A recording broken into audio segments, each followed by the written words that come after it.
तो आज हम आपको कर्नल विप्लव त्रिपाठी की शौर्य गाथा सुनाएंगे। असम राइफल्स के उन जवानों की पराक्रमी कहानी सुनाएंगे जो कल मणिपुर में हुए आतंकी हमले में शहीद हो गए। आपको कर्नल विप्लव की पत्नी और उनके 8 साल के मासूम बेटे के बारे में बताएंगे। वो बेटा जिसके बारे में कहा जा रहा है कि पिता दिलेर था तो बेटा भी शेर था। मास्टर अबीर की वीर गाथा सिर्फ जी न्यूज पर। प्यार का नाम मैंने सुना था मगर प्यार कहते किसको नहीं थी खबर। मैं तो उलझा रहा उलझनों की तरह, दोस्तों में रहा दुश्मनों की तरह। मैं दुश्मन तो नहीं। आवाज जितनी सुरीली, हौसला उससे भी ज्यादा बुलंद।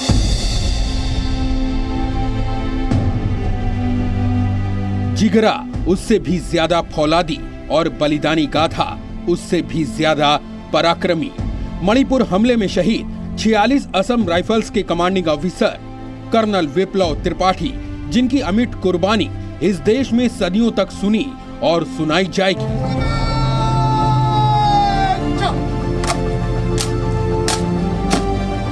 मां भारती के सच्चे सपूत कर्नल विप्लव त्रिपाठी शनिवार को मणिपुर में हुए आतंकी हमले में पत्नी और बेटे के साथ ही शहीद हो गए थे। पूरे देश ने इस कायराना हमले की निंदा की और परिवार का बलिदान व्यर्थ न जाने की कस्में खाईं। Along with the paramilitary forces and the police commandos has started in the area to nab the culprit, and justice will be delivered. Will definitely be done.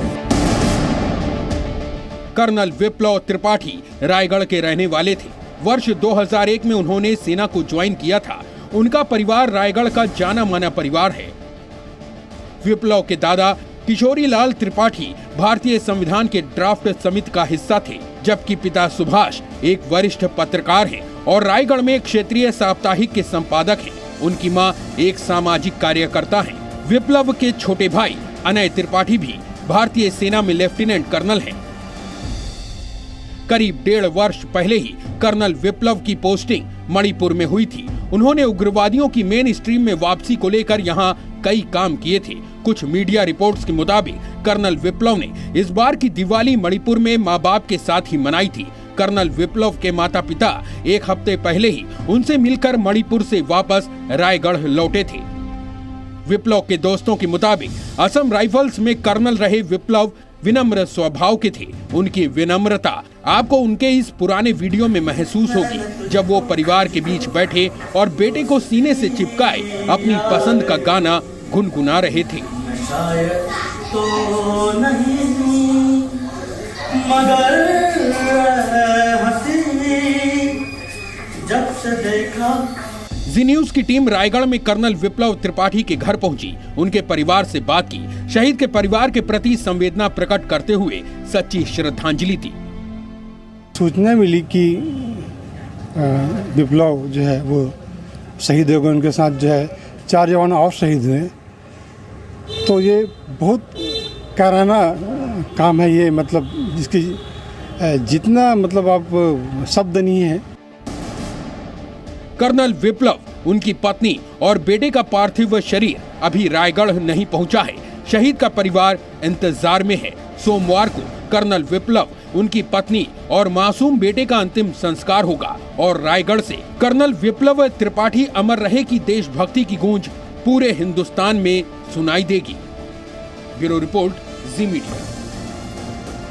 और जी मीडिया संवाददाता कृष्ण मोहन मिश्रा हमारे साथ जुड़ गए हैं। कृष्ण, सबसे पहले आप ये बताएं कि पार्थिव शरीर रायगढ़ कितने बजे तक पहुंचेगा?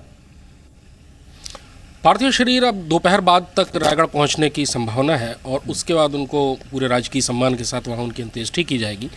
इससे पहले जो असम राइफल्स के जो दूसरे ट्रुप्स थे जो कि जख्मी हैं, उन अलग अलग जगहों में उनका इलाज चल रहा है और उनमें से कुछ क्रिटिकल बताए जा रहे हैं। अभी पूरी जानकारी निकलकर सामने नहीं आई है कि आखिरकार ये हमला कैसे हुआ।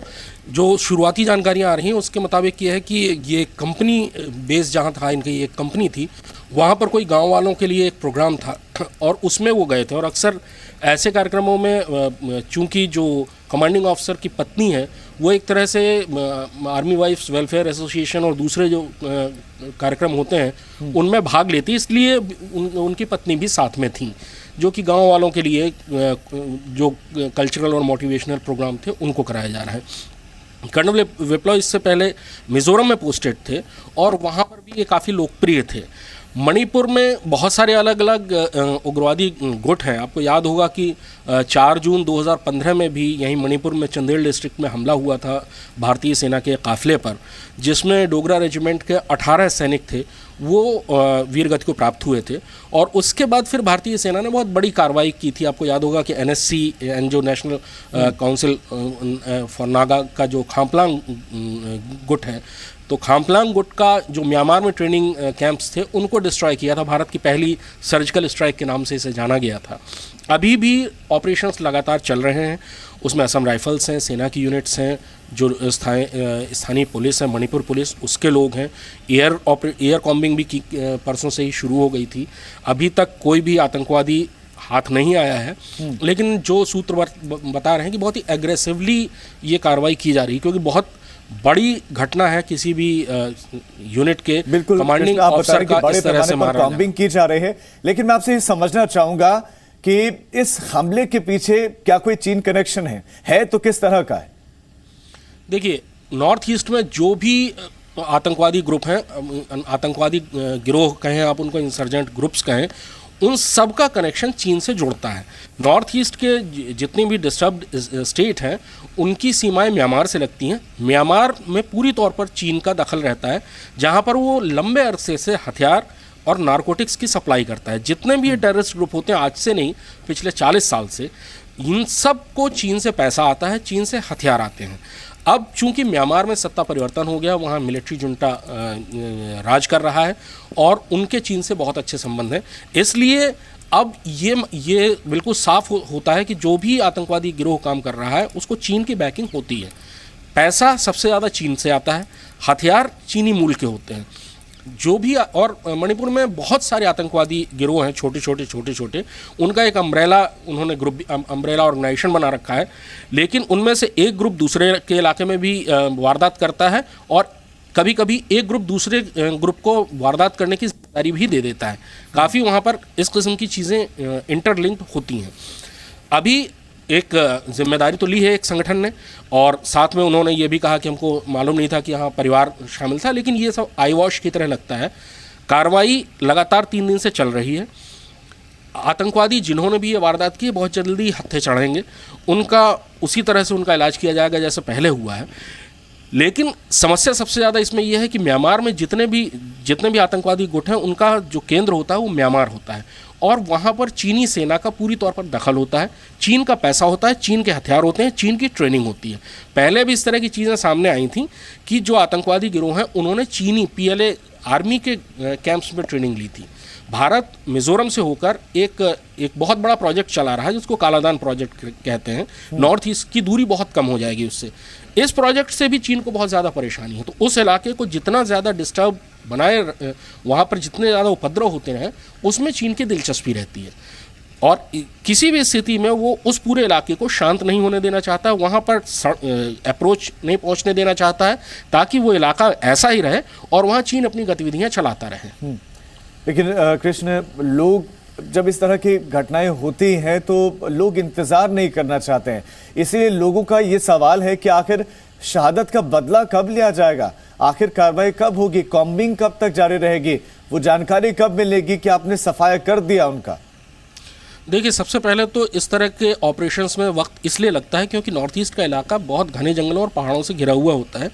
आतंकवादी ने वारदात की और उसके फ़ौरन बाद वो मेल्ट अवे हो जाएगा, वो आबादी में मिल जाएगा या गायब हो जाएगा उस इलाके से।